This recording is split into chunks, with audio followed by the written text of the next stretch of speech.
maintenant pendant plus de 40 ans. Et voilà 8 ans qu'elle attend dans un hangar à Concarneau. La Calypso est un navire légendaire, comme l'était son commandant, l'explorateur Jacques-Yves Cousteau. Même les plus jeunes connaissent au moins le mythique bonnet rouge. Les autres ont reconnu derrière moi la musique de l'Odyssée sous-marine du commandant Cousteau. Elle est signée Walter Scharf.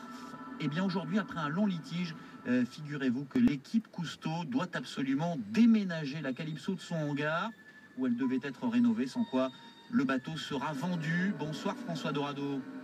Oui, bonjour. Vous êtes photographe, plongeur sous-marin. J'étais. Vous étiez, et la Calypso, vous y avez passé quelques années, 68, 76. Ça n'était pas rien à l'époque de faire partie de cette équipe. C'est une grande fierté, j'imagine. C'était même extraordinaire. Racontez-nous un peu cela. Eh bien, il y avait, en fait, moi j'ai que des bons souvenirs de cette époque. Mais c'est assez ancien tout de même. Et j'ai passé 6 mois en Antarctique, des mois au Galapagos, toute la côte californienne, le Pacifique, et plein d'endroits dans le monde. Et tout ça, c'était fabuleux. Mais on ne s'en rendait pas vraiment compte à l'époque. De ce que ça représentait, on savait bien parce qu'on avait un tapis rouge partout où on allait dans le monde. Mais on ne s'en rendait pas compte. Moi, j'étais assez jeune à cette époque-là et on ne réalisait pas vraiment ce qu'on faisait. Est-ce que pour un plongeur comme vous, c'était l'élite de faire partie de l'équipe de la Calypso? On ne réalisait pas vraiment. Mais pour la plongée, oui, c'était ce qu'il y avait de mieux. Mais c'est aujourd'hui que je réalise vraiment. Et quel regard vous portez sur cette période aujourd'hui? Vous avez de la nostalgie pour ça? J'ai une certaine nostalgie, mais bien sûr, aucun regret de cette époque. Je suis très ému, en fait. Oui, je l'entends. Oui. D'évoquer ces années-là, oui. Ça provoque une émotion chez vous.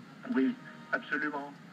Et je n'ai que des bonnes choses à dire, contrairement à ce qui peut se dire à droite à gauche sur le commandant Cousteau ou le système Cousteau. C'était un personnage fabuleux, très érudit, très cultivé, aimant la musique, les sciences, et puis un personnage, c'était une famille, on vivait en famille à cette époque sur la Calypso. Comment ça se passait à bord? C'était difficile ou c'était plutôt confort? Pas du tout. C'était pas confort, mais on avait tout.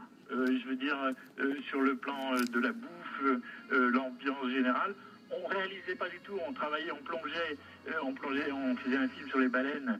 S'il y avait les baleines, on plongeait. S'il n'y avait pas les baleines, on faisait du ski nautique, où on allait rôder à droite à gauche.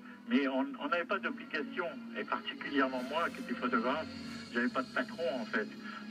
Du moment que je suivais les plongées, mais on pouvait rester dans l'eau pendant 5 ou 6 heures. Il n'y avait pas de contraintes réelles. Oui, il n'y avait pas de contraintes, mais quand même, ça travaillait dur. Hein. Ah oui, ça bossait. Voilà, c'était pas des vacances. Écoutez, quelqu'un que vous avez connu à bord, c'est Jean-Marie France, mécanicien. Bien sûr, j'ai bien connu.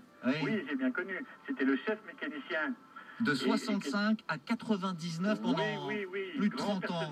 Écoutez ce qu'il nous dit sur la vie à bord de la Calypso. Ok, on travaillait beaucoup. Il y avait les plongées de jour, plongées de nuit, plongées sous coupe, la troïka, les trucs scientifiques. Il y avait beaucoup de travaux scientifiques aussi. C'était vraiment très chargé comme programme. C'était pas la croisière Samu, non? Alors pas du tout. Le commandant Cousteau, une fois, avait trouvé 2 chaises longues à bord. L'équipage comptait se reposer. Après, les chaises longues, ils achetaient à l'eau. Et ici, c'est un bateau de travail, c'est pas un yacht. C'est pas un yacht, hein, pas de chaise longue à bord, François Dorado. Non, il en rajoute un petit peu, là, Jean-Marie. Oui, non, il en rajoute, parce que lui, c'était un bosseur fou, Jean-Marie. Ce qui n'était pas mon cas. Moi, j'étais un jeune fou, mais il n'y a rien qui m'arrêtait. Mais je n'ai jamais eu l'impression de travailler chez Cousteau, contrairement à tous ces gens-là comme Jean-Marie. Jean-François Dorado, est-ce que vous pensez... François, pardon, Dorado, est-ce que vous pensez qu'il faut à tout prix aujourd'hui sauver la Calypso? Oui. Pourquoi? Parce que d'abord c'est un mythe, et puis c'est une référence dans le monde de la plongée. Le nombre d'amis aujourd'hui plongeurs qui ont commencé la plongée par rapport à ces films, c'est indispensable. On ne peut pas laisser disparaître ça, c'est évident. Voilà. Il faut que ça devienne un musée ou qu'elle navigue à nouveau, parce que les deux options sont ouvertes. franchement, je ne sais pas. Je ne sais pas. Personnellement, j'aurais aimé qu'elle navigue encore, qu'elle ait encore cette fonction, mais effectivement, les héritiers actuels, les héritières actuelles, bon, je ne sais pas bien ce qu'elle veut. On a, si vous voulez, vous parler de l'équipe Cousteau. Alors, moi, j'ai fait partie de cette équipe Cousteau de la grande époque cinéma qu'on ne connaît plus aujourd'hui. Aujourd'hui, l'équipe Cousteau existe avec Francine Cousteau à sa tête, mais on ne sait absolument rien de ce qu'elle veut faire. Et c'est vrai qu'aujourd'hui, c'est la deadline. Il y a une décision qui va être prise ici aujourd'hui ou demain, mais on ne sait pas. Moi, personnellement, je ne sais pas. Et j'aurais aimé effectivement qu'elle continue à naviguer et faire ça. Bon, si c'est un musée, je ferai avec, mais si elle pouvait naviguer, mais tout est à faire là. Hein. On repart de zéro sur Calypso. C'est une carcasse. Là, il y a beaucoup de travaux à réaliser. Il n'y a même pas des travaux. Il y a tout à faire. Hein. Il reste strictement plus rien. Si elle repart en mer, vous remontez à bord? J'ai plus trop l'âge de faire le fou là. Hein. Non, mais vous avez gardé vos palmes et votre appareil photo. Oui, j'ai cet article. Mais voilà, non, je repartirai pas. C'est un peu dur quand même. Ouais, voilà, mais non, c'est toute une époque. C'est une vie dans une vie, même que 8 ans, c'est une vie dans une vie. Merci beaucoup, François Dorado. Je vous en prie. Invité du 17-20 de France Info, ancien photographe, plongeur sous-marin à bord de la Calypso de 1968 à 1976. France Info, 17h-20h, Ercine Lebovitch. 17h53.